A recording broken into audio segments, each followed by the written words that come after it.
Whatever political party you identify with, you are welcome here. Whatever color, culture, or creed you identify with, you are welcome here. If you are vaccinated or unvaccinated, you are welcome here. Now look around. Look around at these faces in this crowd. Take a good look around. This is America the Beautiful. And it's worth fighting for. You are worth fighting for. Your children are worth fighting for. Our freedom is worth fighting for.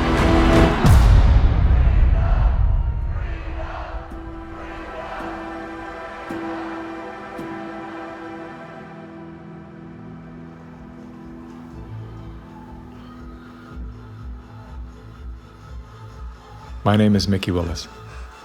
I'm a father, a husband, and an investigative filmmaker.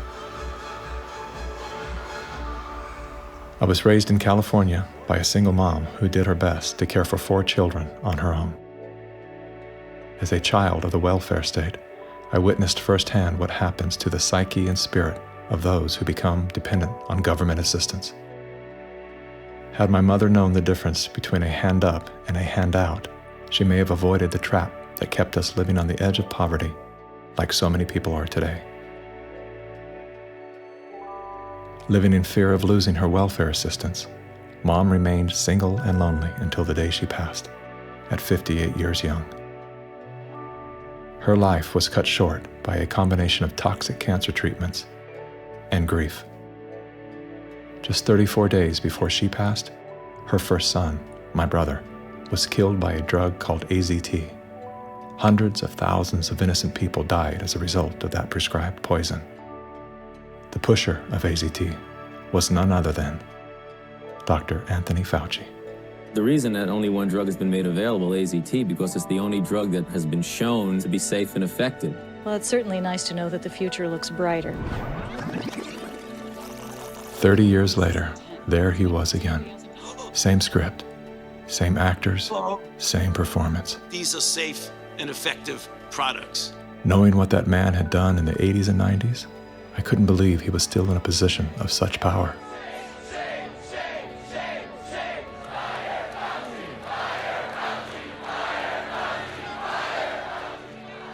As the world descended into synchronized tyranny, I began to ask myself, how did they get everyone to go along with this? Feels so good. I know. Obsessed with finding the answer, I began studying every moment in recorded history where masses of people devolved into a state of self-destruction. Down that rabbit hole was where I discovered the work of G. Edward Griffin. Gentlemen, again let me say welcome to our home. Since the 1960s, Mr. Griffin has been warning the world of the communist plot to overtake America. Yes, I know. Communism. Mr. Gorbachev, tear down this wall. That thing we've all been told fell with the Berlin Wall. How do you measure such an astonishing moment in history? It was Napoleon who said, "History is a lie agreed upon." Ironically, there's no evidence that Napoleon ever said that. As we're about to discover together, much of our history has been rewritten to serve an agenda that up until recently was invisible to the average person. Average, like this guy. Everyone's talking about the necessity for change right now, particularly here in the US. Over the past few months, as a filmmaker, I've had the honor of documenting the political revolution. That was me in 2016, the year of my political awakening.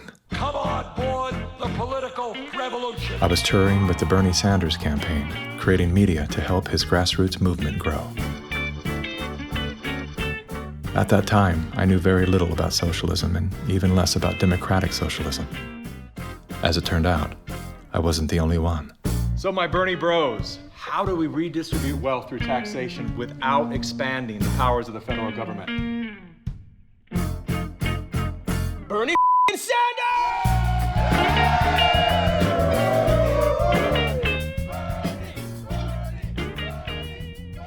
As confusion set in, I began turning my questions inward. Are they hypnotized? Am I hypnotized? That question, that one simple question, activated some strange sort of faith healing. Suddenly, I could see. How did I not see this before? There were so many red flags. The only solution is communist revolution. The only solution is communist revolution. The only solution is communist revolution. That's right, we need communism. That's what we need.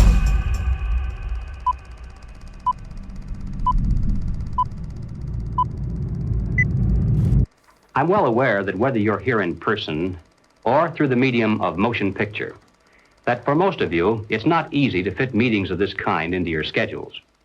But the fact that you are here indicates that you do have an interest in the subject.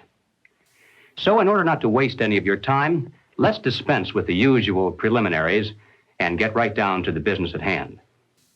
We're going to examine in quite a bit of detail the communist theory and practice of revolution, particularly as applied to the United States.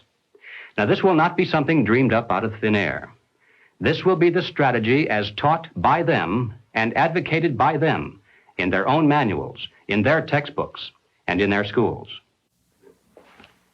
The new program of the Communist Party on this subject has this to say. The term socialism describes but the first stage of a new society that in its full development is called communism. Socialism is a transitional stage. Jim Carrey, everybody.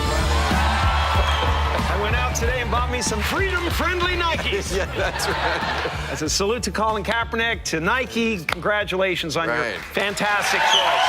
Thank you so much. Well, it's good to be back in dystopian America. The Republicans are running with the word socialism. They're trying to say... They're trying to scare people. Scare people. It's communism. It's Venezuela, Trump says. We're going to be living in Venezuela. I grew up in Canada. I'm here to tell you that this bullshit line that you get on all of the political shows from people is that it's a failure. The system is a failure in Canada. It is not a failure in Canada. I never waited for anything in my life. I chose my own doctors. My mother never paid for a prescription. It was fantastic. And I just got back from Vancouver, and I keep hearing this, like, Canadians are so nice. Canadians are so nice. They can be nice because they have health care. Because they have a government that cares about them. In Canada, the authorities say there's now a state of emergency. Riot gear swept through Canada's capital. Today, police in Ottawa used batons and pepper spray. You just trampled that lady. Look what you did to her! Medical wait times in this country are longer than ever. The cost of living just keeps climbing. There's a socialist coup unfolding in Canada, and we taxpayers are funding it. In the recent years, a lot of Canadians have been watching their once well-regarded country become what some are even calling tyrannical. A country previously hailed as the most free and democratic in the world. Now, the People's World, the official West Coast newspaper of the Communist Party, ran this rather interesting editorial. What is needed now is an effort that begins to approximate the magnitude of the problem. As a minimum, such a program should demand massive emergency action by the federal government. The federal government has invoked the Emergencies Act. As of today, a bank or other financial service provider will be able to immediately freeze or suspend an account without a court order. If you are involved in this protest, we will actively look to identify you and follow up with financial sanctions and criminal charges. Banks have already started to freeze the accounts of people involved in the protests. Please get out. Immediately get out. Intimidating people in a church during the Passover.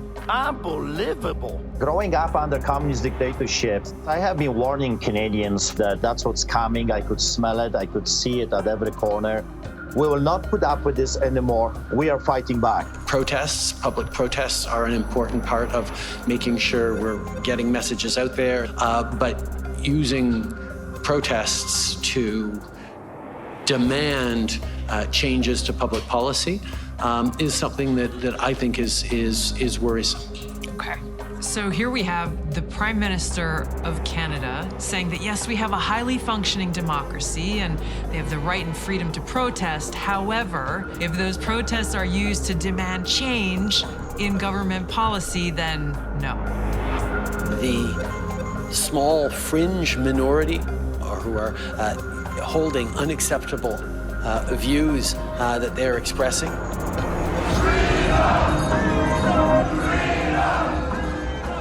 Do not represent the views of Canadians who know that following the science and stepping up to protect each other is the best way to continue to ensure our freedoms, our rights, our values as a country.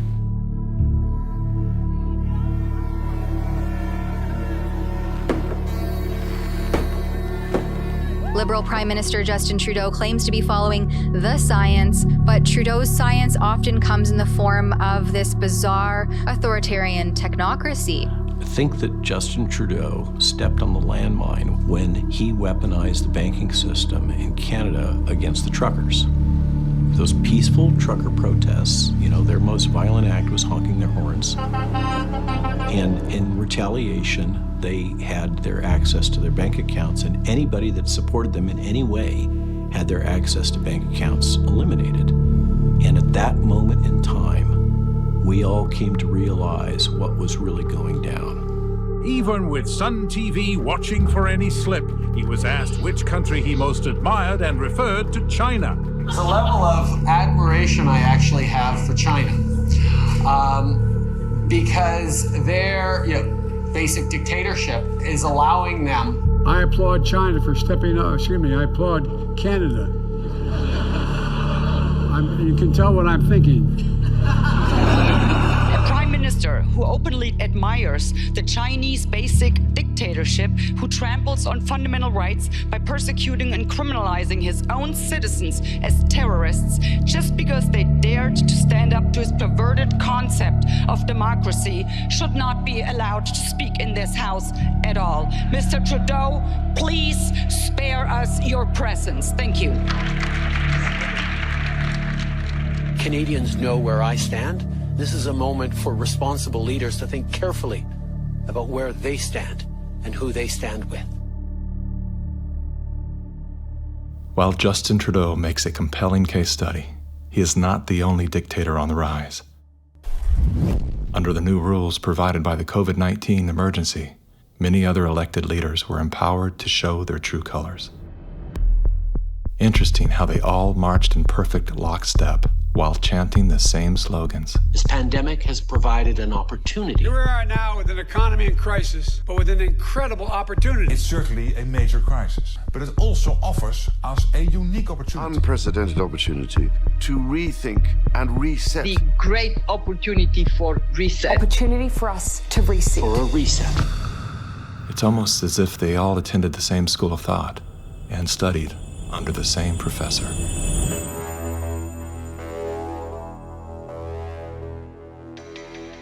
Some people would say this revolution is characterized by the fight of robots against human beings. And we will win this fight.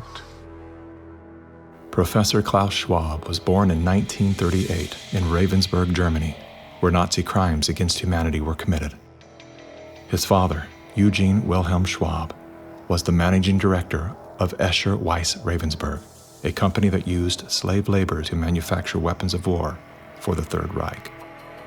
While Klaus's father was at the helm, the Nazi Party awarded Escher Weiss Ravensburg the title of National Socialist Model Company.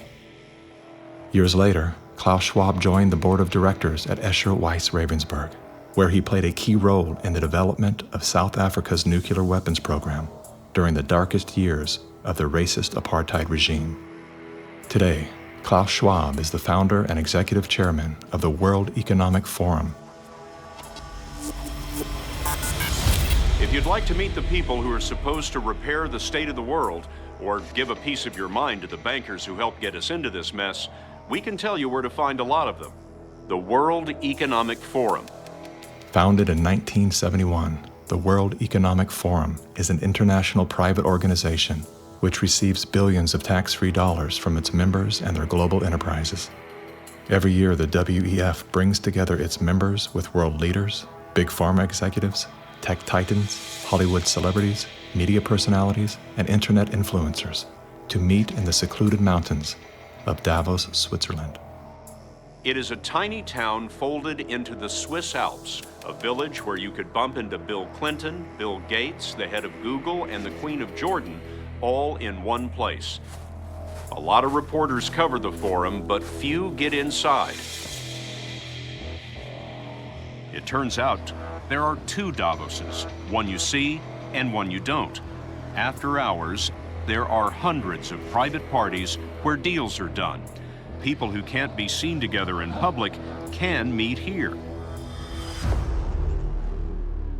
Your Royal Highnesses, Excellencies, distinguished heads of state and government, the future is built by us, by a powerful community as you here in this room. Klaus Schwab, the founder of the WEF, is particularly upfront and even proud of his ability to shape and influence world politics. I created the community of global shapers as a means, as a force to shape our common future. And of course, their Global Young Leaders program is a grooming ground so that when they ultimately infiltrate cabinets, We penetrate the cabinets. they will likely tend to govern a certain way. Nobody will be safe if not everybody is vaccinated. The names and the countries he mentioned ended up being some of the most dystopian and authoritative during this pandemic. Names like Ms. Merkel, Vladimir Putin, and so on. Other names? Jacinda Ardern, Sebastian Kurz, Mauricio Macri, Mark Zuckerberg, Jack Ma, Gavin Newsom, Stéphane Bancel, Chelsea Clinton, Leonardo DiCaprio, Sanjay Gupta, Dr. Leana Wen, Alexander and Jonathan Soros, George Soros' sons, and several of the Rothschilds. And of course, Now, who could represent such a world better than you, Prime Minister? In 2014, Klaus Schwab called for the Great Reset, We need a great reset. which he positioned as the solution to the world's most urgent issues. The dark reality of Schwab's agenda is detailed in his best-selling book, COVID-19, The Great Reset. His endgame mission is to replace independent governance with a top-down controlled, one world government and a central bank-controlled digital currency. When they say, you'll be happy, what they mean is you'll be enslaved. That's why they're talking about a great reset. That's why they're talking about introducing this quasi-communist, quasi-socialist agenda. They know we've run the course where we cannot continue down the path of the ever-increasing indebtedness because we have a generation that quite literally cannot afford to buy a house. Millions of Americans are priced out of buying a home. And so it's easy to tell that generation, we're gonna forgive your college debt. Student debt relief. And set your expectations lower. You're gonna rent forever. We're gonna celebrate the tiny house movement. We're gonna do all of these things which sound cool because they're shaping our narrative so that we become capable of expecting less. What we need to do is not expect less. We need to remove inefficiencies so we can experience more. And that's the subtle distinction that the Great Reset is missing. Like most globalists, Schwab regards communist China as a shining model of how he intends to transform the world. We now welcome His Excellency Xi Jinping. China has made significant economic and social achievements under your leadership. Chinese influence on global affairs is growing. The founder of the World Economic Forum, Klaus Schwab, says that this is what motivated the group this year to invite President Xi Jinping to deliver the keynote address in Davos. Schwab said Xi's presence was a sign of the shift from a unipolar world dominated by the United States to a more multipolar system in which rising powers like China will have a step up and play a bigger role. I think it's a role model for many countries, but we have to go one step further. It's a systemic transformation of the world. Artificial intelligence, the metaverse, synthetic biology, our life in 10 years from now will be completely different, and who masters those technologies will be the master of the world. Similar to his protege, Justin Trudeau, Klaus Schwab makes a fascinating case study. Yet he too is merely the master of his own world. Economic Forum. Science is replacing evolution by natural selection with evolution by intelligent design. Not the intelligent design of some god above the clouds, but our intelligent design and the intelligent design of our clouds. The IBM cloud, the Microsoft cloud, these are the new driving forces of evolution. Today, we have the technology to hack human beings on a massive scale. And by this I mean that if you have enough data and you have enough computing power, you can understand people better than they understand themselves. And then you can manipulate them in ways which were previously impossible. You know, the whole idea that humans have this soul or spirit and they have free will, that's over. Now, how exactly will the future masters of the planet look like? This will be decided by the people who own the data. Foreign powers can collect, store, and exploit biometric information from COVID tests. U.S. intelligence officials tell CBS News that China is trying to collect Americans' DNA in hopes of controlling the future of healthcare. China's test kits are a tool to help China compile genetic data. The Chinese aren't the only ones exploring this technology. The U.S. is working on it as well. The White House is ramping up its COVID response, announcing Americans can once again get free COVID test kits as concerns are growing over a rare... Data is the most important asset in the world. Those who control the data control the future, not just of humanity, but the future of life itself. Everywhere she goes, Ouyang Haoyu is followed. What she buys, how she behaves, is tracked and scored to show how responsible and trustworthy she is. It's called the social credit system. A person's reputation is scored on a scale of 350 to 950. It's big data meets Big Brother, expanding how the government monitors, understands, and ultimately controls its 1.4 billion citizens. A good score brings benefits, but people with low scores lose rights. The cinema names and shames people considered untrustworthy, plastering their details, even their addresses, across big screens. And information collectors are paid to report on their neighbors. The Supreme Court has created a blacklist for so-called bad citizens. Among them is this journalist. He got a little too close to uncovering corruption among high-profile party members. He was blacklisted. He only realized when he tried to buy a train ticket. Once you're blacklisted, you can no longer get a bank loan, start a business, buy an apartment, or even send your children to a private school. By using the mechanism of social credit, we'll be able to establish a blacklist of people. These punishments will serve as a whip to rebuild moral values. And few here are willing to criticize it, something that may pose a risk itself for a bad score and the life that comes with it. It may seem scary, but it's just like that here. We're used to it, and anyway, we don't have a choice. China wants obedient citizens. Criticism or resistance among the population is virtually non-existent. This woman's door was kicked in by police when she refused to go to quarantine. Now, these videos show rows of metal containers which are being used to house COVID-19 patients. Some of them have complained that very little food is left for them in the freezing metal boxes. Chinese government officials now installing fences in Shanghai, blocking people from leaving their homes. For some, Shanghai feels like the world's largest prison.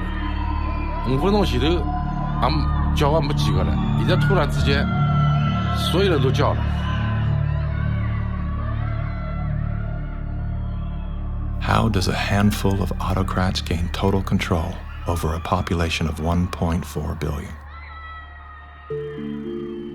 I have 2 master degrees, one in clinical psychology, one in statistics. And at the beginning of the crisis, I started to study the statistics a little bit. The initial mathematical models and the initial statistics all had dramatically overrated the dangerousness of the virus. That was the moment when I started to think how it was possible that an entire society and an entire population was in the grip of a narrative which in many respects was blatantly wrong.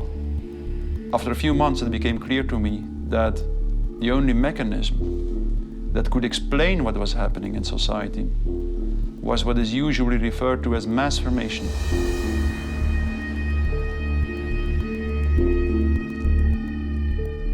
Mass formation is identical to hypnosis. And this term refers to a specific kind of group formation, which has very special characteristic effects at the level of individual mental functioning. And one of these effects is that an individual that is in the grip of mass formation typically lose every capacity to take a critical distance from what they believe in, from what the group believes in. You would think it would be people with lower IQs that would be more susceptible to this, but it seems to be the other way around. Are you seeing this? I have seen this, and it does seem to be predicted by educational status and IQ.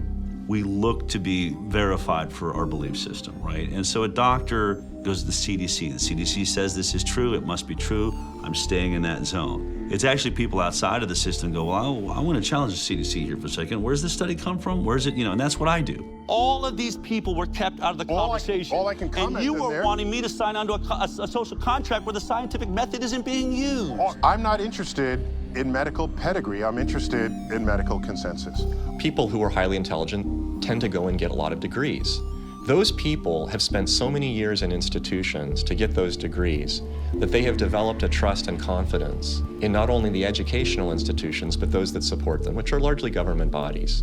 And so they start from the place of, if it's told by the university, by the government, it's probably going to be true. What I've learned about science is that it's really imagine they're looking at like a fragment of the world and it's all they see. It's all they're looking at. The world, they don't see the world. So I think that there's a disconnect between people who are smart and have lots of degrees with actual reality, with the lived experience of nature, of life, that you don't see with people who are actually working with their hands outdoors all of the time. A mass formation typically emerges in a society when very specific conditions are met. First and for all, the most central condition is a major part of the population needs to feel lonely.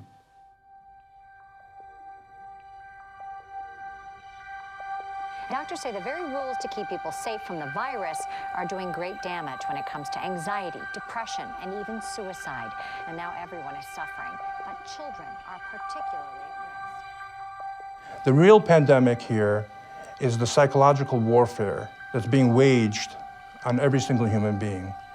See, if you take a human being and you put them in a chronic fear state, and you couple that with human isolation, what happens is they psychologically decompensate and live in such emotional pain that they will gravitate in an irrational way to anything that you promise them will alleviate that pain. Once people feel disconnected from their environment, they will typically start to experience a lack of meaning-making in life. And under these conditions, if a narrative is distributed through the mass media, indicating an object of anxiety, and a strategy to deal with this object of anxiety, they suddenly, connect to one small object of fear, for instance the coronavirus, and afterwards, people don't feel lonely anymore. They feel connected again. Let me hear it if you've had the Pfizer vaccine. Let me hear it from Moderna, AstraZeneca. Let's hear it from the anti-vaxxers.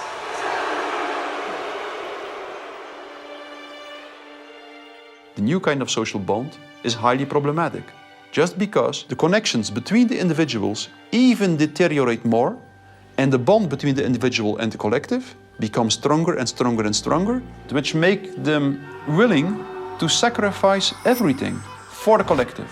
Its health, its wealth, the future of its children, everything. Something else that is really characteristic of individuals in mass formation is that they become radically intolerant for dissonant voices. The people who are not getting vaccines, it's time to start shaming them. What else? Or leave them behind. Vaccinated person having a heart attack? Yes, come right on in. We'll take care of you. Unvaccinated guy, rest in peace, Wheezy.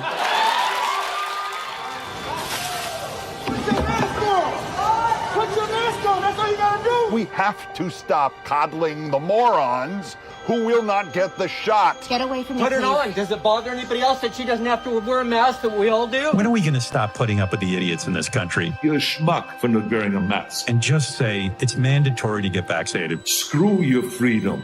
People who do not go along with the masses are stigmatized, and in the end, the masses are inclined to destroy the people who do not go along with them. And they do so as if it is an ethical duty to do so. Getting good people to do bad things, harmful things, while thinking they're good things, it's a dangerous place to be because it looks great. You feel great while you're being used. They will sacrifice themselves, and they see it as a virtue because it demonstrates their complete obedience to the cult, to the group, to perform ritualistic behavior which causes them harm. One of the most clear illustrations of this was when the leaders of the Communist Party in the Soviet Union were sentenced to death, often tortured to death. They did not object.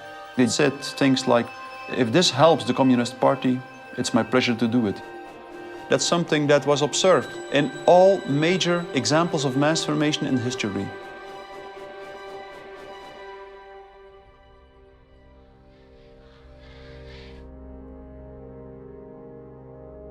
I was born in Communist China 2 years before Mao started his Cultural Revolution. So we had to be indoctrinated and chanting slogans and holding Chairman Mao's little red books to say, "Long live Chairman Mao, long live Communist Party." Inspired by Soviet Union dictators Vladimir Lenin and Joseph Stalin, China's communist leader, Mao Zedong, borrowed from the playbook of the Russian Revolution. To fight anti-communist forces, Lenin organized a military branch of his Communist Party, known as the Red Army. Following suit, Mao branded his army the Red Guards. However, Mao's soldiers were not enlisted from his military. His Red Guards were made up of high school and university students. So he used young people to start Cultural Revolution, to top down statues, burning old buildings, and demonize all religions, going after all dissident voices, and to turn all the Chinese against each other, family turn on each other, neighbors turn on each other. Chairman Mao, as he was known, was deeply influenced by Lenin's ideas on Marxism and revolution, and often praised Stalin as a great leader. He started his Great Leap Forward campaign in the 50s and killed 2 million landlord owners. 40 million to 60 million people estimated starving to death. The people were trading their children's dead bodies to eat, to survive. Cannibalism was everywhere. Through war, torture, execution, and famine, Chairman Mao caused the death of 80 million innocent people, making him the deadliest dictator of all time. China shaved the heads of women, put them all in unattractive asexual clothes, did the same thing for the men. This technique has been used in the 20th century by every totalitarian regime. The Mao wanted to create a genderless society. That's why girls like me could not wear beautiful clothes and could not do makeup. We have to just look like boys, unisex, no gender.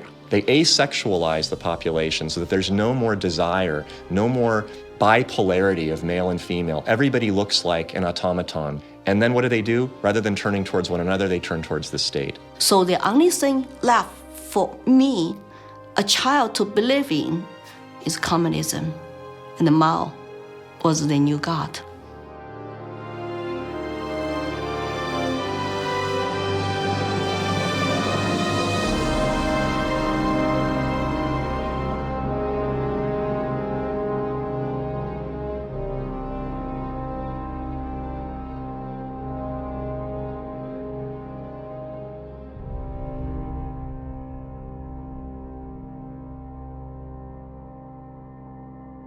Now, in China, the government is not only cracking down on Muslims, but on other religions as well, as it pushes to assert communist ideology. Here's something else that is banned in China: Falun Gong, a religious movement that emphasizes on spiritual enlightenment and cultivation of virtue.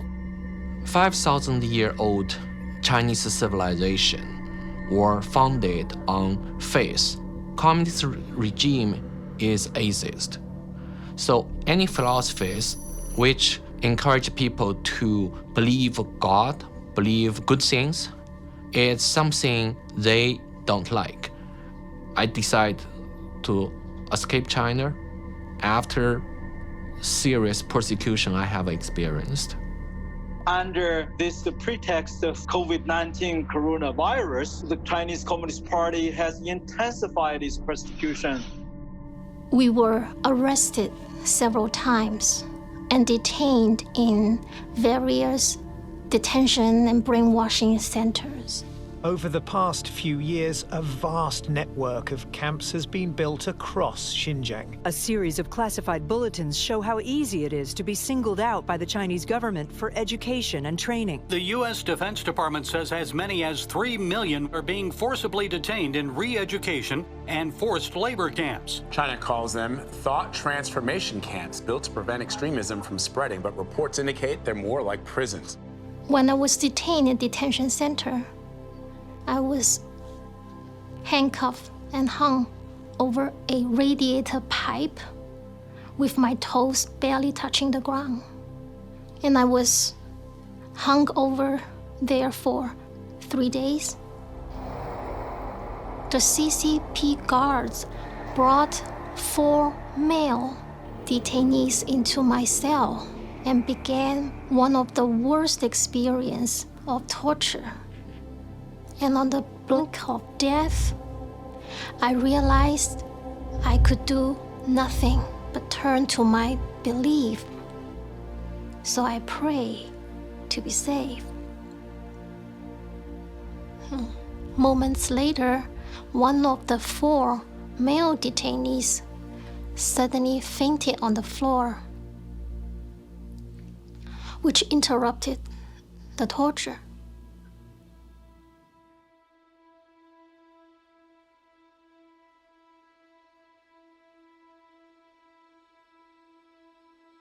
I left China because my parents were heavily persecuted for their practice of Falun Gong. From age 1 to age 5, my grandparents were taking care of me because my parents, they were always inside some dark cells being tortured. My first clear memory of my mother, I was brought to a brainwashing center and saw her being tied up to a chair with like people behind her guarding her, and she had a very thick plastic tube inserted into her nose, and she was being force-fed at the time. She just looked like she was in so much pain, and I was 5 at the time. It's just very traumatizing.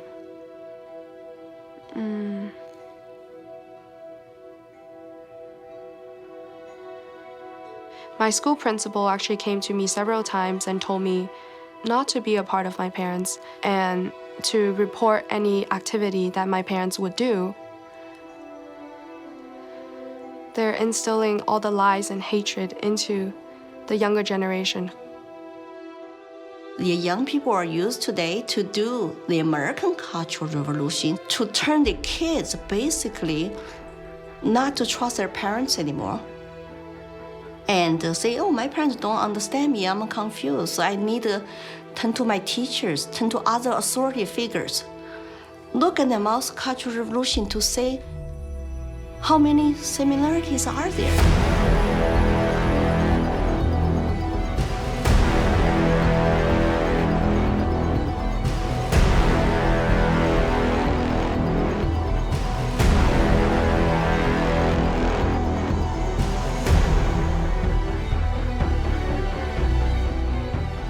Communism will win. That's not a joke. That will happen. You are happy with what was happening in the USSR No, we're between not. 1917. We make a critique of it. That's why we're Maoists. We make a critique of it in order to improve socialism the next time it comes around and throws people like your ass into a labor camp.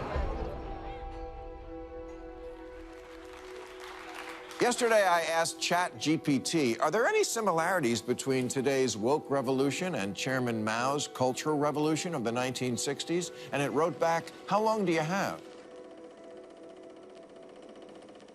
We recognize that government is absolutely necessary for an orderly society. But following the dictum that government, like fire, is both beneficial and dangerous, we believe in the concept of limited government. And we believe that the constitutional republic created by our founding fathers is the best form of limited government that has yet been devised by man. A republic is a limited democracy. It's a form of government based upon the principle of limited majority rule. Limited so that the minority, even a minority of one, can be protected against the whims and passions of the majority. Now, democracy is a form of government based upon the principle of majority rule. It's easy to understand, easy to sell to the masses, and, I might add, deadly. The fathers of philosophy, Socrates, Plato, and Aristotle, were all staunch critics of democracy. History's greatest minds all observed that even a well-intended democracy can breed deception, division, and ultimately total control by the state. Aristotle wrote that democracy is not just the rule of the majority. Democracy is a system in which the majority is in charge, respecting the basic elementary rights and principles of minorities. If not, democracy becomes a tyranny of the majority. Socrates himself became a victim of this very process.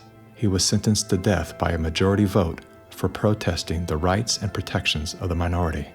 This country was founded on the principle that the individual is sovereign over the institution of government. And it's about a philosophy of governance that says that you are a free individual, or a philosophy of governance that says you're serf and you're subject. We have inalienable rights just by virtue of being human. And so their primary responsibility as the government is to protect those rights. These aren't rules to govern me, they're rules to govern the government. Like what you are and are not allowed to do to me.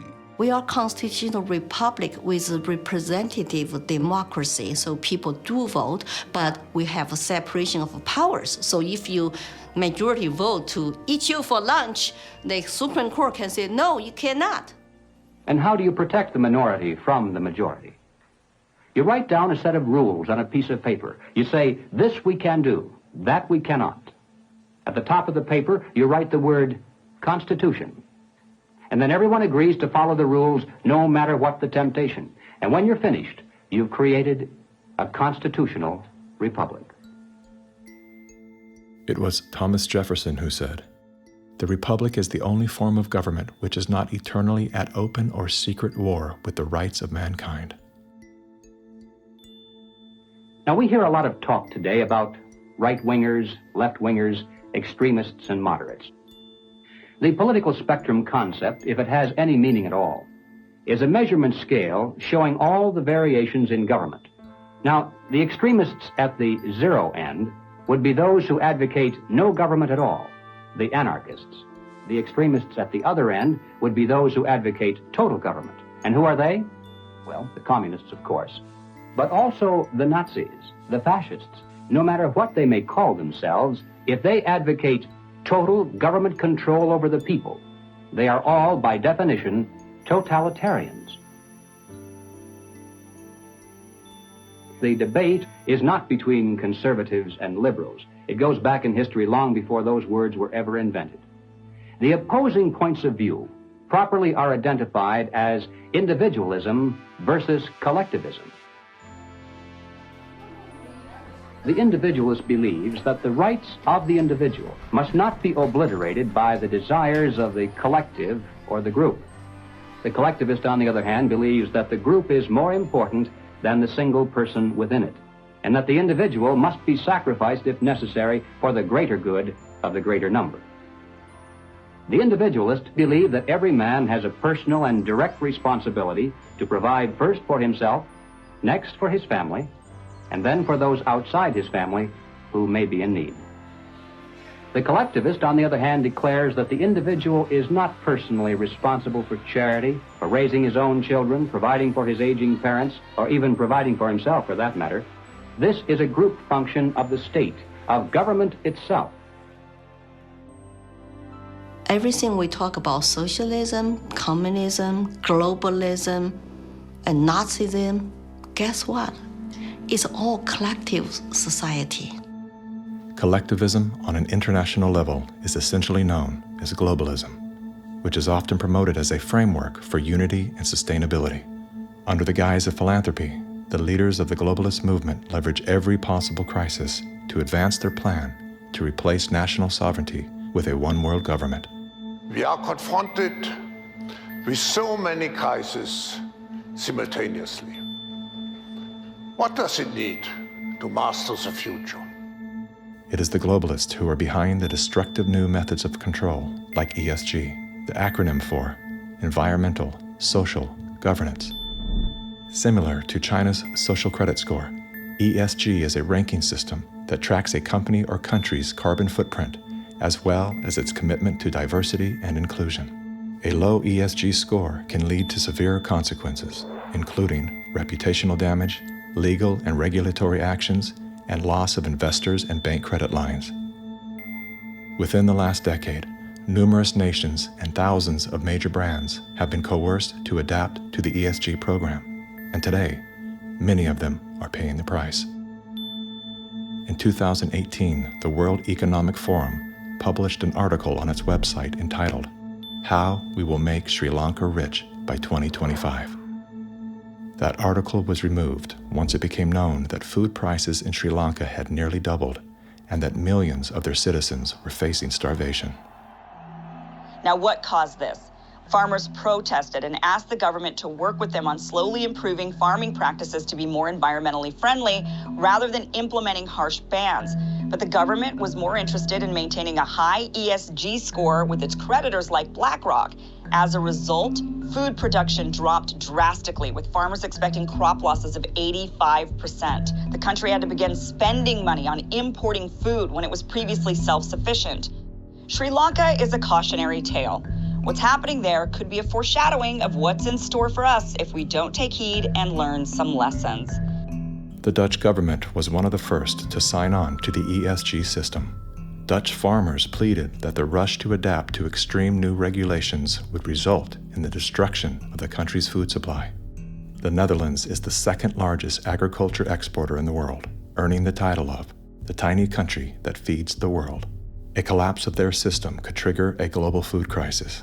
Yet, the Netherlands Prime Minister continued to persecute Dutch farmers until they were forced to revolt. Where do you find still such a prime minister in the world? You find it in the Netherlands, and it's Mark Rutte.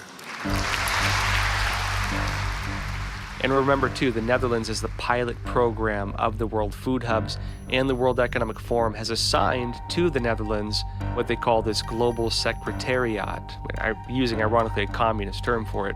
Klaus Schwab's golden pin-up boy, Prime Minister Mark Rutte, is busy fulfilling the agenda of the World Economic Forum's Great Reset by turfing farmers off their own land. Perhaps the most important lesson I've learned in my years as Prime Minister of one of the world's most outward-looking trading countries is that national interests are often best served by international cooperation. Schwab has sold this idea because they're up against the wall. Okay, you have all these governments that are basically broke. So what will happen is if they defaulted, then all the people have lost their pensions, they've counted on it, and they're going to be storming their palaces with pitchforks. Schwab has sold the idea that, well, we go towards Marxism and you can still retain power. None of these net zero climate schemes work without massively disrupting or even destroying the lives of the little people. If you think about what created wealthy people wealthy throughout the many years of our human history, it was the ownership of land. And you have governments right now that are looking to take ownership of real estate, and it's happening everywhere. And you have this movement of individuals kind of going like, hey, like people should never profit off of real estate. And unfortunately, that ideology is what the government is using to take control. If we look at data from 2001 to 2015, there is a slow and steady trend towards more corporations owning single-family homes, apartments, office spaces, and less individuals actually owning real estate. Blackstone Group actually recently raised a record of $50 billion to take homes from American families. During the pandemic, when all people were ordered to lock down indoors, why did governments around the world make exceptions for mass protests? We've all heard the term fire sale. In this case, it's not a metaphor. When a community is damaged by protests, the value of local properties plummet. Investors then gobble up the devalued real estate for pennies on the dollar. In many cases, the leaders of the decimated communities receive kickbacks for allowing this transfer of wealth. Big companies and investment firms swooping in and buying up some of the only affordable homes in your neighborhood. The more you have individuals not own their own home, the more you have individuals not financially independent, creates more dependence on big financial corporations that profit off of mass people. So we are going towards a world where the people are owning nothing. I always say, like, if we don't own anything, well, who does? Bill Gates, business magnate, software developer, philanthropist, nation's largest farmland owner. Gates owns nearly 270,000 It's a reinstitution of Marxism where, communism owned all the property. In his Communist Manifesto, Karl Marx wrote, "The theory of communism may be summed up in a single sentence: abolition of private property." Karl Marx was a German philosopher and social theorist who lived in the 1800s. He is the co-author of the Communist Manifesto, which has been referred to as the Bible of Communism. His theories of class conflict and dialectical materialism were instrumental in shaping socialist and communist movements worldwide. Joseph Stalin, Vladimir Lenin, Leon Trotsky, Mao Zedong, Che Guevara, Fidel Castro, Kim Jong-un, Hugo Chavez, Nicolas Maduro, and many other communist revolutionaries have cited Marxism as the foundation of their political ideologies. Marx rejected all concepts of God, as well as the traditional family. According to members of his own family, Marx was emotionally, verbally, and physically abusive. His wife, Jenny, was plagued by depression, which was compounded by Karl's adulterous impulses and his inability to provide for his children. Despite his privileged upbringing and formal education, Karl Marx was often unwilling to work and instead relied on the financial support of friends and family.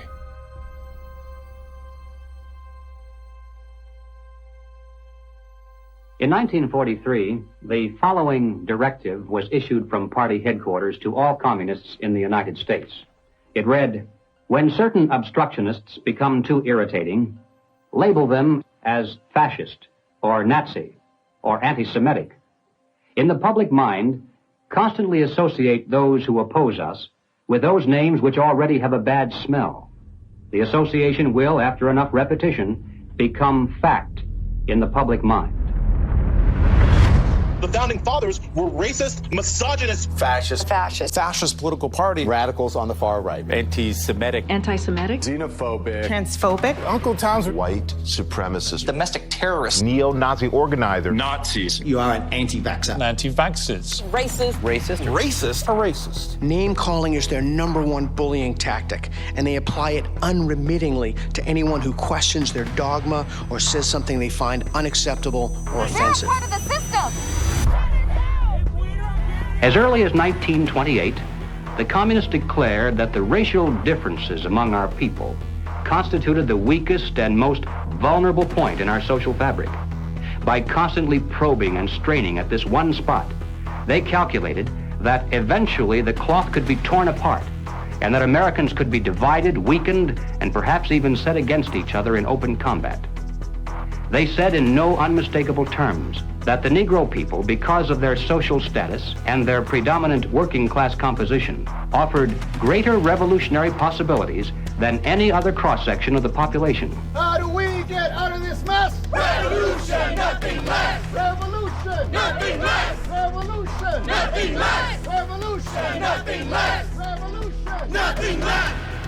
The communists call not only for extensive chaos within the cities, the plan is for raging fires from one city to the next. The average American may say, soft and decadent, when he sees billows of black smoke rising from one horizon to the other, when at night the only light he has to see by is the flickering red from flames leaping into the sky, he'll become paralyzed with fear and panic and do nothing to interfere with the guerrilla bands as they strike at the community's power centers. To justify violence, they have to be able to claim that they're liberating people. And if people are to be liberated, then it's necessary to go through the motions, at least, of pretending that they have a right to form a nation of their own. The Communist Party called for their liberation, to break away from the United States and to set up their own nation within our borders. Activists now control a barricaded area. It's been called an autonomous zone. They want it to be free of capitalism, state authority, and police. To take the United States, all of the United States, it'll be necessary, they say, to involve white people as well as black, and in general, to escalate the revolution in America from race war to class war. Feed the rich and feed the poor. This is class war. Now, when they talk about pressure from above, they mean using their people and their influence within the very government marked for takeover to bring forward official recommendations for legislation. The recommendations, of course, are offered supposedly as solutions to national problems, but when passed into law, their only real effect is to vastly increase the power of government and to move the country that much closer toward the ultimate goal. The pressure from below, then, involves using their influence over the various mass membership organizations of the country to create the appearance of great popular support for these recommendations. Of course, the members of those organizations must never suspect that they're being used to promote the communist program. Now, the silent majority, the average person, is caught right in the middle. He looks above and sees highly respected spokesmen for government calling for socialist legislation. He looks below and sees mobs of demonstrators shouting for the same thing. He says to himself, has everyone gone crazy or is it me? Now, he's still in the majority, of course, but he doesn't know it. He thinks he's helplessly outnumbered, and he bows to what he thinks is the democratic will of the majority. Here's an interesting thing I've noticed is even with a lot of these ideologies, right, with what people call these days, woke, if people were these horrible, awful, bigoted, racist, xenophobic, white supremacists, it wouldn't even work. The only reason it even works is because people are so compassionate that they, I want to make sure I use the right words and I say the right phrases. So you're actually weaponizing the fact that people are decent people, and you're taking that compassion and you're targeting it at, this is the group of people who you should be angry at. They weaponized human compassion. We mustn't kid ourselves into thinking that the communists have placed their agitators only into the black communities. They're working both sides of the street. They want hatred, violence, and bloodshed between the races, and they don't care how they get it or whom they use, even children if necessary. My young comrades. Hi. This is my way of figuring out if you've been tainted by the patriarchy. Patriarchy? Oh! This looks creepy. It looks creepy. Why? There's just like this thing about white people that just makes me be like... Oh, looks like Donnie got a full cookie. Because he's a white man. Say it with me. Structural racism! Yeah! You may have wondered why the Communist Party has been a staunch supporter of the drive to place a black studies curriculum into our high schools and colleges. The reason becomes obvious the minute you take a look at the textbooks and the study guides. Schools are now radicalizing our kids. I mean, this is the volume of the book from Critical Race Theory, and it literally says here, whiteness is a bad deal, and it has a symbol of Satan. You gonna deliberately teach kids this white kid right here got it better than you because he white? You gonna purposely tell a white kid, the black people are all down to suppress? How do do I have 2 medical degrees if I'm sitting here oppressed? Not only is it in the schools, but it's in the workplace, it's throughout society. It's destroying this country. If this continues, we will look back and be responsible for the dismantling of the greatest country in the world by reverting to teaching hate and that race is a determining factor on where your destiny lies. Thank you. Sarasota School Board Chairwoman, what has been the worst of what you've had to deal with in terms of community or parental reaction? The calling of names, tyrant, Marxist, communist, and they want to move kids over to charter schools and private schools without the oversight of the state. And that's wrong. Education authorities in the United States are asking the government to use anti-terror laws and involve the FBI against parents who protest against the way their children are being taught. It identifies no fewer than 13 possible federal crimes, including making annoying phone calls. How about this one?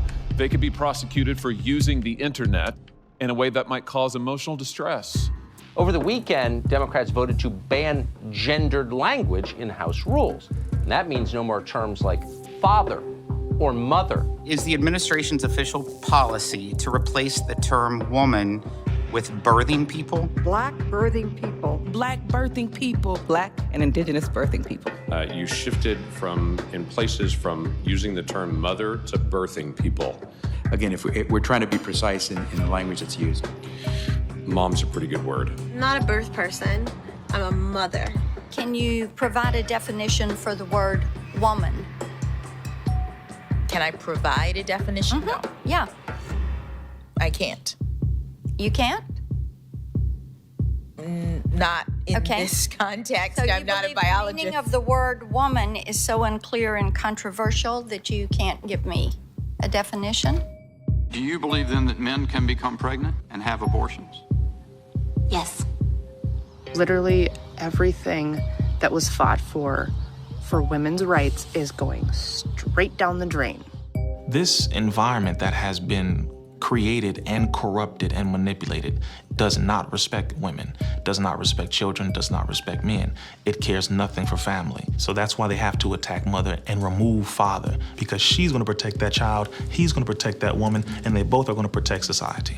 Good evening. Good evening. Thank you very much. Thank you for your service. When you talk about a parent-child relationship, you're talking about something primal that is in the heart of the liberal, not the Marxist, that's in the heart of the person who's conservative. And they're pushing the boundaries on something that they cannot control. Washington State is on track to lawfully take gender dysphoric children away from parents who oppose transitioning treatment. That is against the Constitution. The only time a parent loses their rights is if there's an extreme circumstance. It's severing the bond between the parent and the child. What they're doing is they're dividing families to take control of the children. The biggest offense against communism is the nuclear family. In Chapter 2 of his Communist Manifesto, Karl Marx wrote, "Abolition of the family. The bourgeois family will vanish as a matter of course." We're here today to represent the millions of Black Americans who disagree with the Black Lives Matter movement. If you go to Black Lives Matter website, it says that we disrupt the nuclear family. That's my wife. This is our 4 children. Why would you disrupt the nuclear family? Because the real objective is to remove the family as a possible alternate source of guidance and support. All totalitarian regimes strive to destroy the close-knit family in order to remove any loyalties that might be higher than to the state itself. I have seen over the years in my practice a steady decline in the expression of healthy masculinity and healthy femininity. The separation between the male and the female is almost complete now. And it's due specifically to the ongoing attacks against masculinity and the degradation of femininity. And if our family structure is lost in the next generation, what do we have left? We're just a bunch of listless individuals living our lives out virtually behind a computer screen and following the orders of the government. Maybe it's because I came in the movement at 17 and a half, so I have just a knack for knowing how to organize young people. I was at our publications table today, and I was speaking to this young person, And he grabbed the book and he said, it's like Mal's Red Book. And I was like, man, that's what I was thinking. And it was just really cool to hear him make that connection. I was like, how about you buy like 10 to 15 of these books and you all have like a youth organizing group where you talk about it and you really try to engage this. We need to build off of this. We actually do have an ideological frame. Myself and Alicia in particular, we are trained Marxists. I do believe in Marxism. It's a philosophy that I learned really early on in my organizing career. Investigations into the Black Lives Matter organization has revealed links to groups that are pro-communist China. The self-proclaimed Marxist Black Lives Matter co-founder Alicia Garza also owns the Black Futures Lab project. Yet, all would be lost for the Black Future Lab if not for the Chinese Progressive Association. Donations to the Black Futures Lab don't go directly to the foundation itself. The Chinese Progressive Association gets them instead.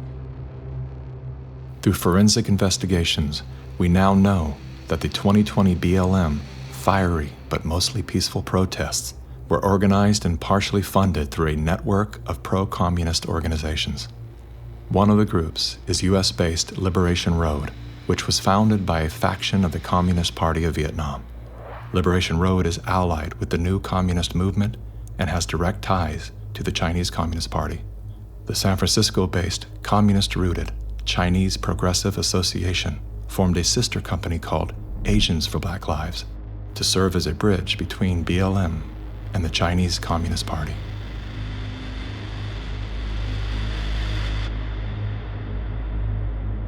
I spent a lot of time with President Xi. He's deadly earnest about becoming the most significant, consequential nation in the world.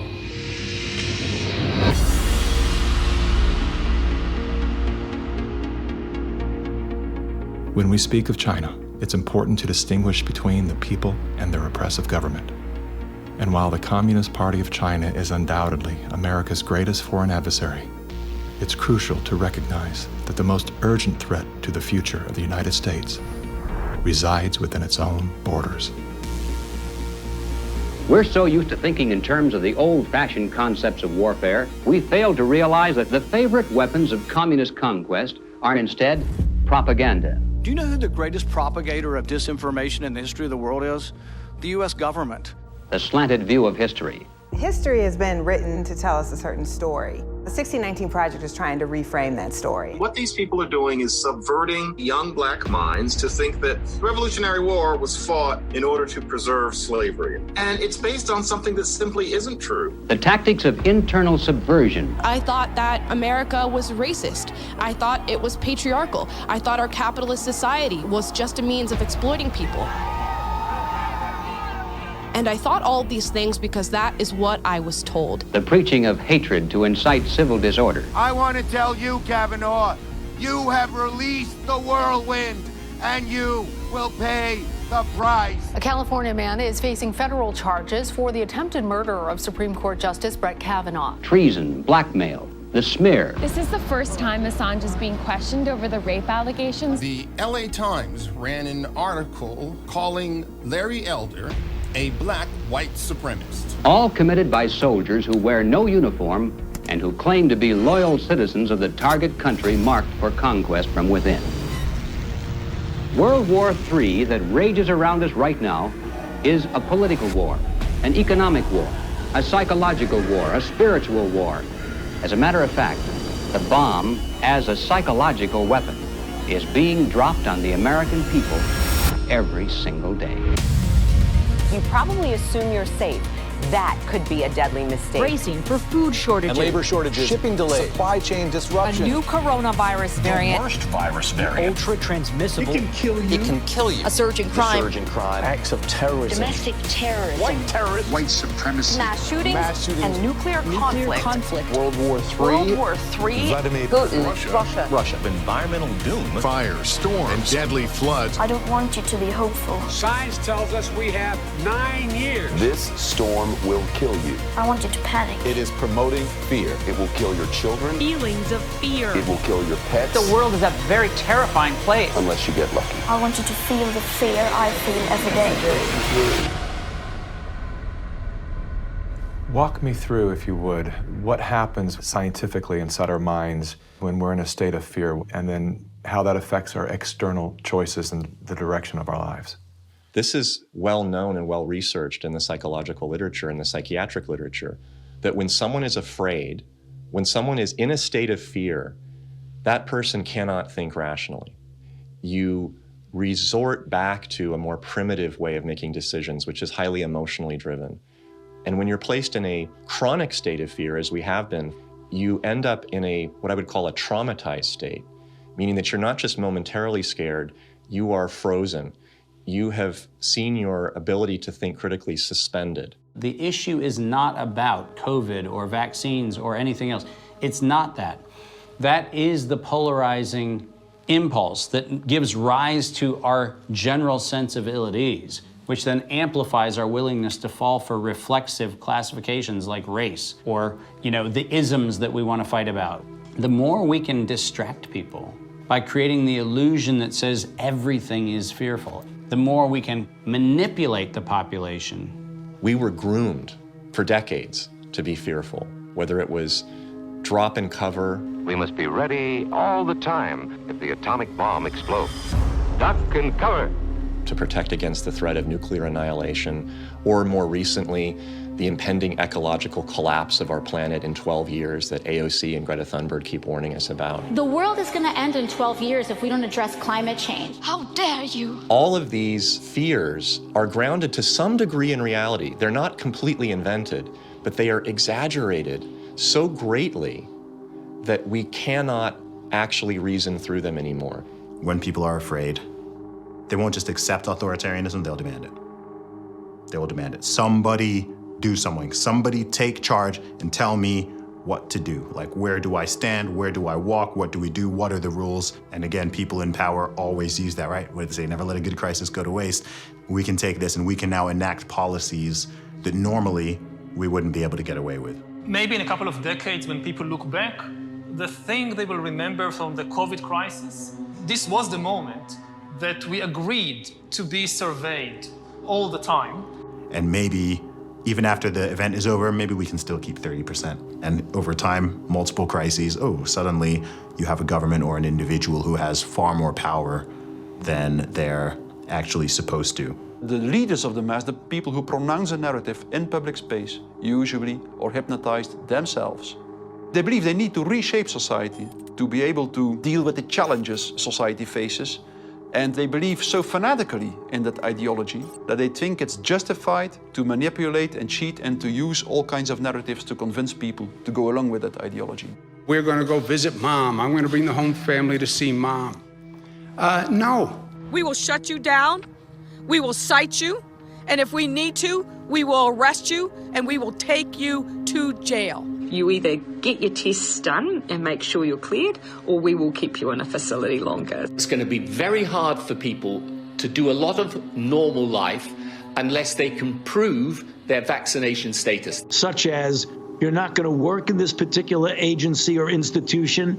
You're not going to be able to go to this college or this university. Once we start doing that, you will see more and more people willingly get vaccinated.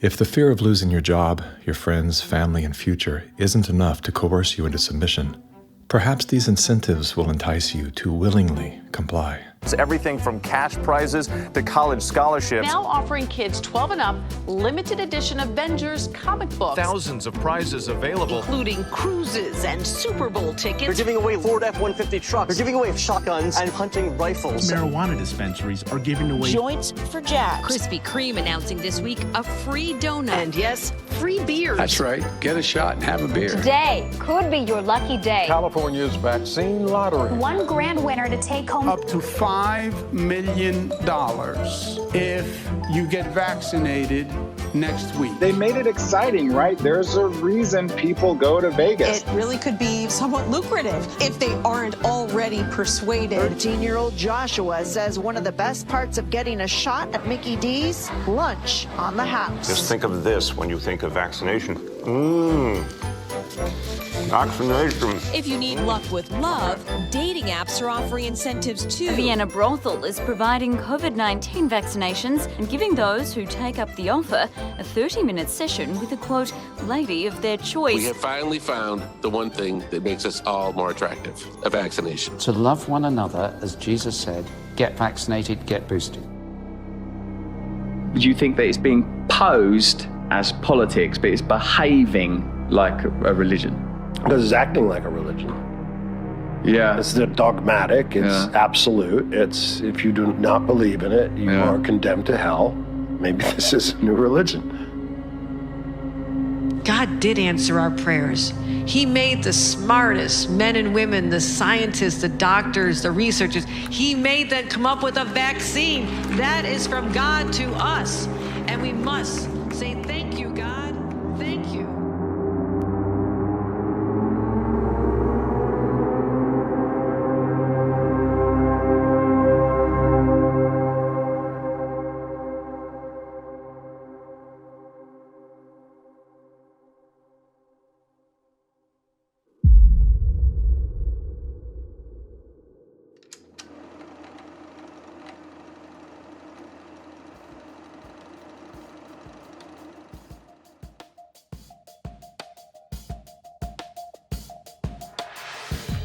There was a time, and not too long ago, I think, when we could have pulled ourselves out of this without too great a sacrifice on the part of anyone. But we didn't. Instead, we slept.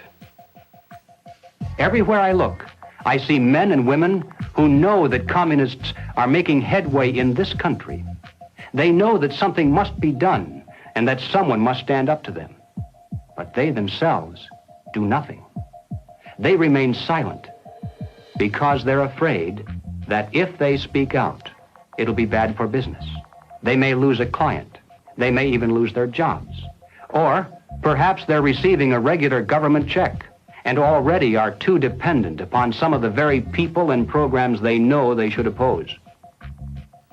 We have now passed the point of painless solutions and parlor patriotism. Well, all right, so what do we do about it? What are the countermeasures that need to be taken? And where do we begin? Before we finally win this battle, and I should hasten to say that there's no doubt in my mind that we're going to win. I'm increasingly convinced of this. But before we finally do see victory, we must carry the truth to every man, woman, and child in America. I have no idea of what each of you is going to do in the critical days that lie ahead. It may be much, it may be little, it may be nothing at all. I don't know. Only you can answer that question. But ladies and gentlemen, whatever it is you decide to do for your country, do it soon. Do it now. Every minute that you delay further will add dearly to the price of ultimate victory. Mr. Griffin, that was over 50 years ago. Where are we now? Hearing that phrase after all these years is kind of a shocker because I didn't realize really at the time how accurate it was going to be. But we're in the middle of it now, and so the ultimate victory is still ahead of us. How did you know way back then what would be happening today? It's a long story, of course, but I did take a fascinating tour of the Communist Bookstore in Los Angeles when I was very, very young. I was working for an insurance company. I was Mr. Corporate America, you know. That was the period when the hippie, image was pretty popular, and a lot of these guys in that bookstore were in that uniform. And I think they felt I was a potential recruit, Yes, we've always been quite willing to talk about We'll talk about socialism anywhere, in the streets or in the Senate, anywhere, They're a communist faction making a big power play for SDS. Is there any communists back here? I guess there is. Yes, they are communists, and yet our nation seems unconcerned. Many newspapers, television commentators, and educators call these young revolutionaries dissidents. But are these voices of mere dissent, of mere student unrest, or of sedition and revolution? They invited me to come to their study groups, they called them. They were really the recruiting funnel, you know. And I didn't have to pretend to be interested because I was interested. I wanted to see what these guys were up to. And of course, the more I read, the more I realized that these guys were deadly serious. And so my Crusader gene said, hey, buddy, you better stop worrying about the corporate ladder and making money and looking good and start doing something about it. And I'm glad I did, because after that point, my life had a meaning and had a purpose more than just self-centered. Who are some of the key figures behind this agenda? I'm not sure we can name names. We know that there are layers and layers of control and influence, sort of pyramidal in form. At the bottom level, of course, it's just all the common people. Most of them don't even know what's going on. It used to be that an invader could come in with a superior army and people resent it, but they obey because if they don't, they get killed. Now, if they want to conquer people in this environment, they have to do it through the mind.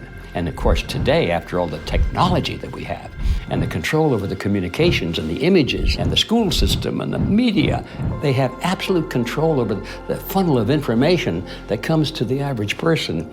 And the average person, if they're not aware that there's a real war going on for their mind, they will be helpless. And as long as people are on the edge of fear, they're willing to give up their liberties and pay lots and lots in taxes. A tax on carbon. And as I passed through that idea that, in my view, the enemy is in a category called collectivism. And that's the word that applies to all of these things: socialism, communism, fascism, Nazism. All of these things are merely variants of collectivism. That is the philosophy based on the assumption that the group is more important than the individual, and that the individual must be sacrificed if necessary for the greater good of the greater number. That's the trick. You're doing this for society. Obviously, you don't like to tell people what to do, but sometimes for the good of society, that's necessary. We have to start doing things for the greater good of society, and not for idiots who think that they can do their own research. But it's not about me and my rights to choose. It's about how I love my neighbor. You are not doing this for yourself.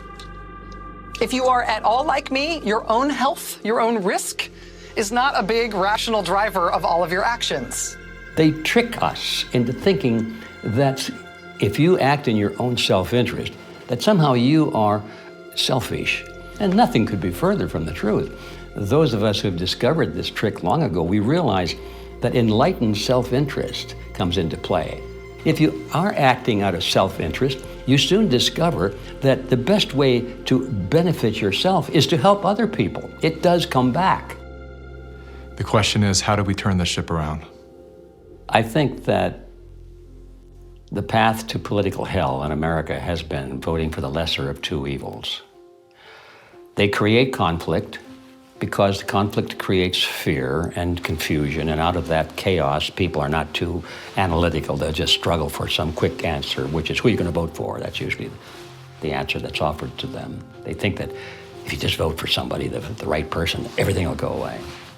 You cannot wait until there's a list of candidates that's published and you say, which one am I going to choose? You know, by that time, the game is over. All those candidates have been selected before you were even aware. You've got to get into politics at the local level so you have some influence in which candidates are selected. And that starts at the grassroots level. You don't come in at the top, you come in at the bottom. If we do that job, we will influence both political parties just like our opponents do now. There is actually a way forward and a way out, but it's going to require work, and it's also going to require that we acknowledge that we have wronged ourselves, that we are part of this problem. It's not the government that caused this. The government facilitated it. What caused it was our being asleep at the wheel. Without taking accountability, we cannot move forward. The masses of humanity have been slapped awake in a very short period of time, to where now it has created a domino effect of awareness all across the planet. People cannot go back into the matrix now. They can't. A lot of people are trying to, and they can't. We have the right as citizens in this country to abolish a government and create a new one. And that is the authority that has been given to us. It is written in our documents, the Declaration of Independence, the Constitution of the United States, the Declaration of Human Rights. We have indelible rights, and the basis of those rights are our freedoms. And if we don't have that, we don't have life. And so we have to awaken, we have to arise, we have to fight.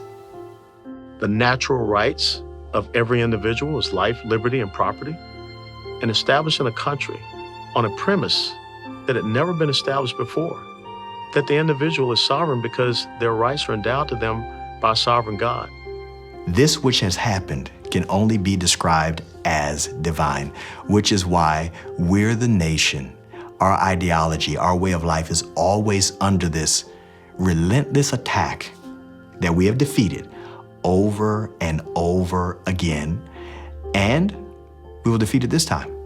We're all fighting with each other, and the way that we combat that is doing the opposite of what these war overlords want us to do, which is fight with each other. We should be learning how to forgive and inviting other people to the table even if we disagree with them, and extending grace to one another even if we know that they've done something that we totally disagree with, because that's how we ultimately are going to heal as a nation, is understanding that we all come from different walks of life and we all live here together, and let's start talking.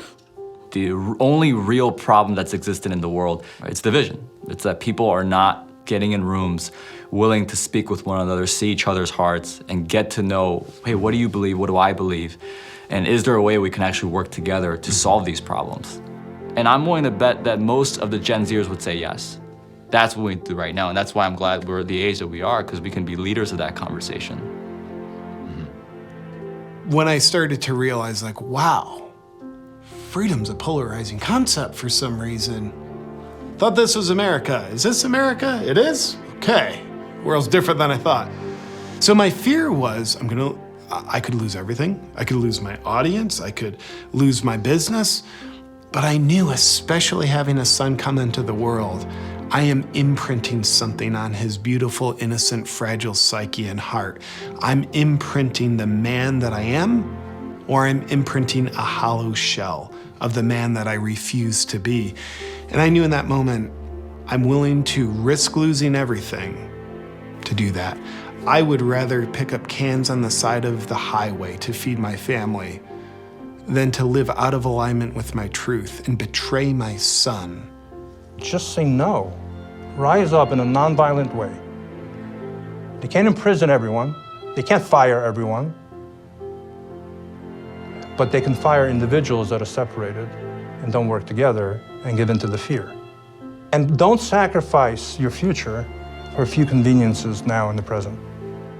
You should sacrifice maybe the present conveniences so that you're going to have a future. The media has done a good job at stripping from us our ability to think on our own and for ourselves. If we can get back to that, I think that we can build a stronger America. In my opinion, the first step you have to take is you have to get out from under the control mechanisms. And that means blow up your TV, don't listen to the fear porn, and set yourself free of debt, which is what controls you and controls everything around you. It is the weapon that is used. The most important thing is always that the dissonant voices continue to speak out, and, also extremely important, that they don't start to form a mass or a crowd themselves. Because that happens very easily as well, happens very easily. Once a large-scale mass formation starts, the people who do not go along with them feel threatened, and they can start to form a mass themselves. So it's extremely important not to form a mass ourselves. That means to form a group, a coherent group, and that what unifies this group should in the first place be the fact that everybody who belongs to the group can have his own opinion and can speak in his own way. What matters most to you?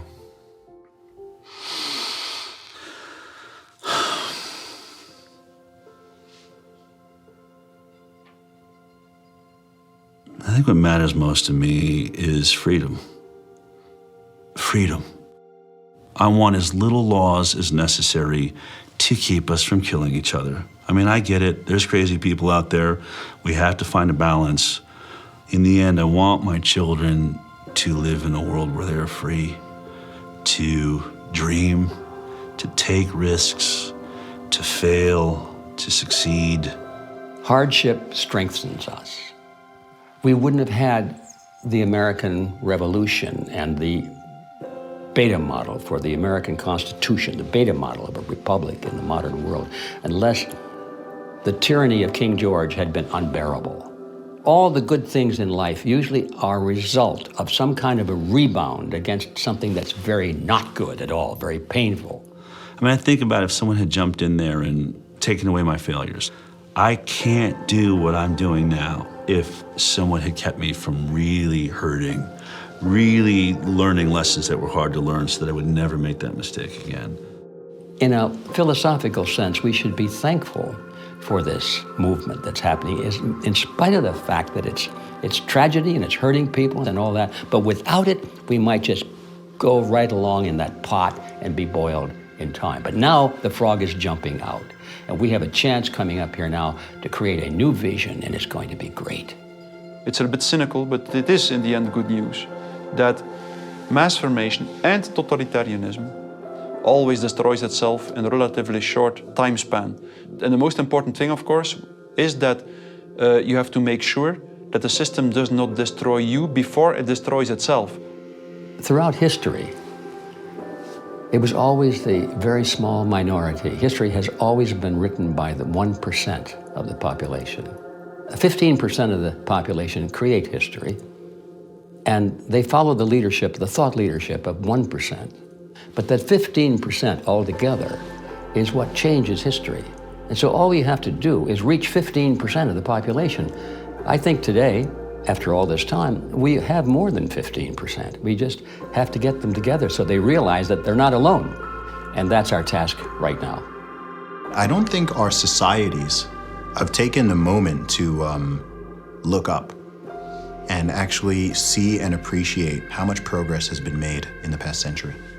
On so many different levels, we have made incredible progress. Like, what we've got here is actually great. It's imperfect, and we should still be making tweaks carefully to try to make it better. And I think that's where so much of that self-hatred or hatred of the nation or hatred of the other or whatever comes from, this lack of perspective and gratitude and inability to take a moment, chill out on the activism and go, wait, actually, okay, we've achieved a very unique and special point in history, and let's be careful with that. On that note, as Sure. a man who's traveled the world, have you experienced any nation that has course-corrected beyond their sins more than the U.S. has?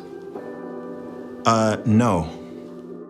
It's sad to see Americans who live in a free country, born as Americans, and do not recognize their privileges. You are born American, a free country. You never suffered a starvation. And you need to go to other countries to find out why all the immigrants, millions of them, want to come here. What is happening in our backyard today, I experienced as an 11-year-old. I remember vividly all the promises that a guy named Castro gave and how 99% of the people swallowed the pill. He was gonna save Cuba. I remember how he promised to the farmers, to the Guajiros, that you're gonna own the land. I remember all the promises that we hear today about free education and free health care and free land. And my God, no freedom. The defectors here that are speaking out against the Communist Party in China are risking their lives. And our government is not interested in listening to them or helping them in any way.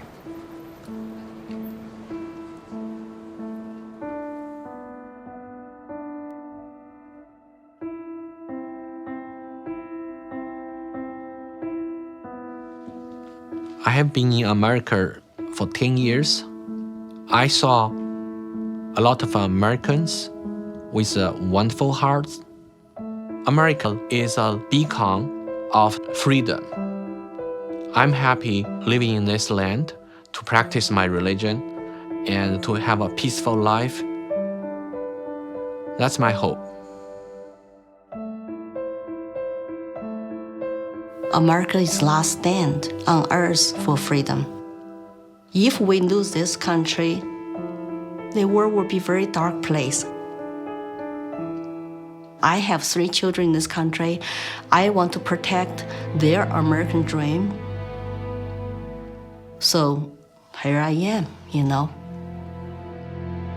I've noticed that every time you speak about America, your eyes fill with tears. I do love this country. No place to go.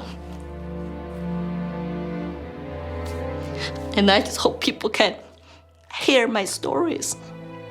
For past 5 years, I've been telling the same thing. I have no political agenda here. I just want to live American dream and my children live American dream. Sorry about that.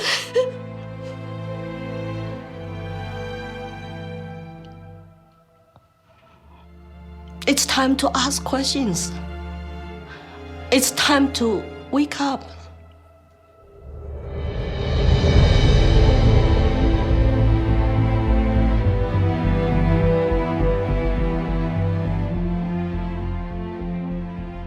We've been brought together in this moment to face the urgent choice between dehumanization and rehumanization. Dehumanization requires us to do nothing. Nothing other than to allow that process to continue to the point of no return. Rehumanization, on the other hand, requires action. One action. To remember. To remember what we knew as children, when everything was possible, before our attention was captured, before the conditioning set in, before our nature was denied. There's nothing new we have to learn. All we have to do is to remember. And then take the hand of that memory and go out and stand on ground, not concrete, not asphalt. Stand on ground and see if you can feel the heartbeat of a universe that conspired to give you life, so that you once again can feel the joy of being completely human.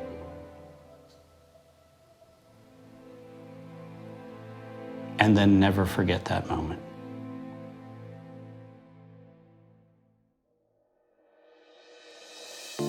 This is the moment for us to activate our innate ability to create solutions. That can only happen through the awareness of symbiosis, defined as a mutually beneficial relationship between different groups. All of life depends on relationships. Every living thing is in communication, from the stars to the planets, the earth, the plants, the elements, the insects, the animals, the humans, and every cell within us. Real change out there begins with real change inside. As Americans today, we are truly a privileged people in a privileged land. But with our blessings come responsibilities, and with responsibilities come risks. The challenge of our time is that we must accept both the responsibilities of our blessings and the risks involved in defending them for ourselves and for future generations. And we must do this without hesitation if we are to be worthy benefactors of that precious heritage of freedom passed on to us through the epic sacrifices of those who have gone before. Now, that is not flag waving, and it is not cliched patriotism. That's a simple statement of the obligations of citizenship in this glorious land, our land, which with God's help, we shall preserve.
Good evening and happy obedience to you.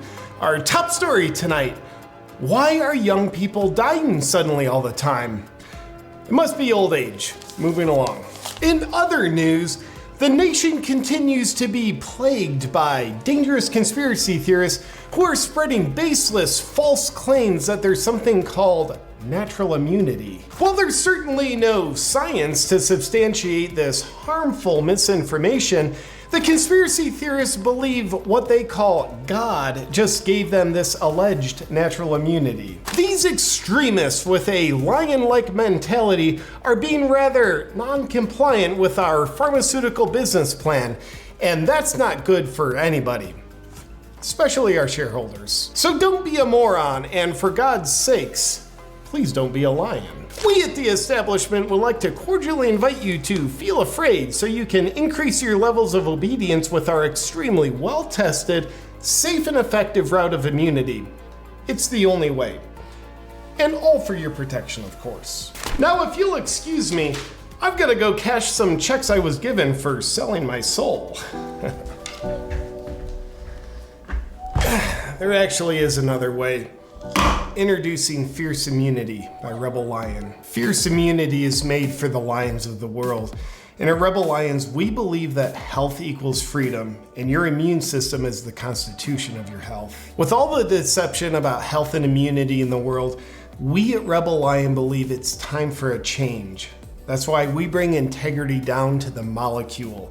Every ingredient in Fierce Immunity has a precise purpose, and also how our ingredients synergistically work together contains a sacred code of sorts that unlocks mechanisms in your body so it can help repair and strengthen your immunity. If you're someone who doesn't want to leave your health and well-being to the mercy of all the deception out there, you are a Rebel Lion, and you're in the right place. I'd like to invite you to grab a bottle of Fierce Immunity or become a subscriber today at getfiercenow.com.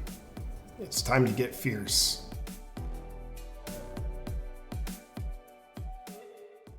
Very soon, the US dollar could be facing a collapse. The global trend to de-dollarize certainly continues. Those of you who are holding dollars, you surely might go into losses. If this happens, are your resources safe? The G7 is launching central bank digital currency. A cashless society is terrifying. All governments have agreed that your money in the form of CBDCs will be programmable. The central banks believe that our assets belong to them. They will control your money, how long you can have it, what you can do with it. They want to take away your freedom. But a solution is finally here. Introducing the I2 Financial Solution, an alternative to CBDCs.